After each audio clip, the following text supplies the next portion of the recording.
In this example, we're going to look at solving a word problem using the quadratic formula.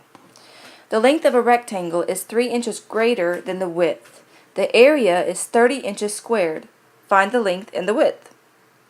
Anytime I can draw a picture, that's the first thing I like to do. We're looking at a rectangle, so let's draw a picture of a rectangle. It says that the length is 3 inches greater than the width. This means we could write the length as the width plus 3. And that would mean our width is just going to be W. We're also given that our area is 30 inches squared. So I'm going to use the formula A equals length times the width. We're going to plug in what we know and solve for W. So we have 30 equals the length times the width. Now let's distribute this W.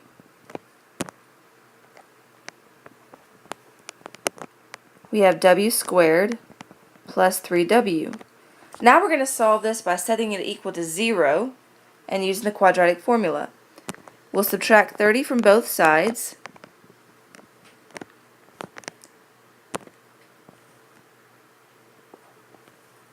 So we have 0 equals W squared plus 3W minus 30. Now we could see if we could factor this.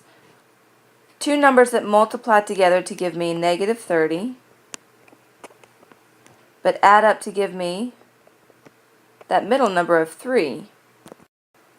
If we were to actually list out all factors that give us negative 30, we would find that we cannot find anything that would work for this problem. Therefore, this is a good situation where you'd want to use the quadratic formula. Here's the quadratic formula and our equation. Let's first define what A, B, and C are. A is 1, since the coefficient of W squared is 1.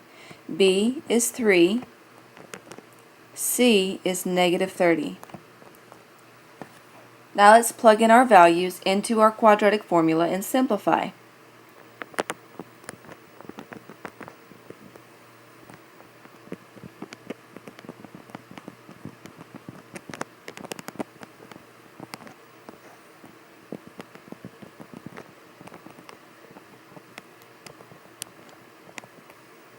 Three squared is 9.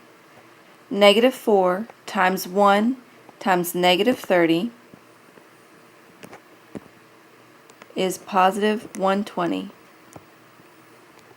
2 times 1 is 2.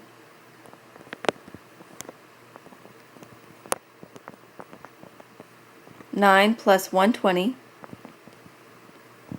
is 129.